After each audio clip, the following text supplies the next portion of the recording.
New home surveillance video captured the terrifying volley of gunfire in a mass shooting in D.C.'s Shaw neighborhood. Police say the gunfire erupted on the corner of 7th and P Streets early Sunday. 2 died, 5 others were injured when at least one gunman opened fire from a car. Now, the motive is still unclear. News 4's Paul Wagner joins us now live in Shaw tonight with the latest. Paul?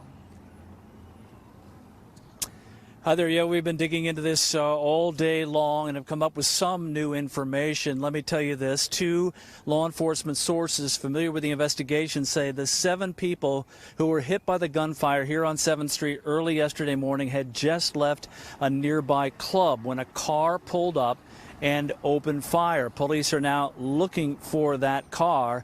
Killed was Anthony Brown of D.C. and Jay Lux of Baltimore. But at this point, D.C. police have no idea why they were killed. This stretch of 7th Street, a few blocks north of the convention center, is a busy commercial corridor. And at 3 o'clock in the morning, when the bars are closing down, the nearby streets are filled with people. This Nest camera recording at that time of the morning gives you an idea of just how busy it was. A minute later, at 3:01, the camera records a burst of gunfire. Then, 9 seconds later, more gunfire. Carlos Reyes lives a block away and heard the shots. It became pretty apparent to me very early on that it was gunfire and that there was some sort of event.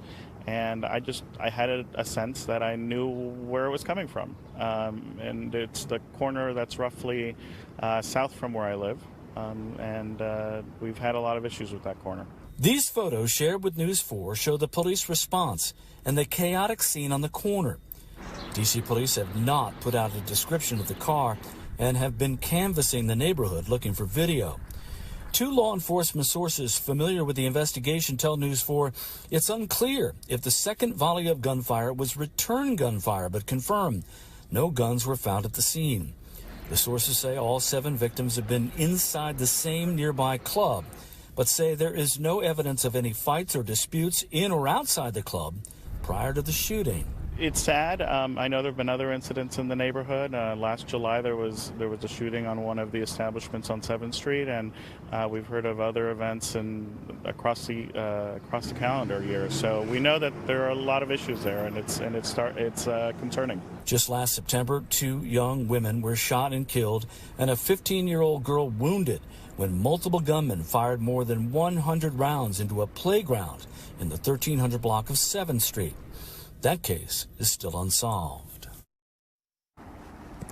Earlier today, I did speak with Anthony Brown's mother by phone. She was not ready to speak publicly, she said, and she had no comment on the shooting.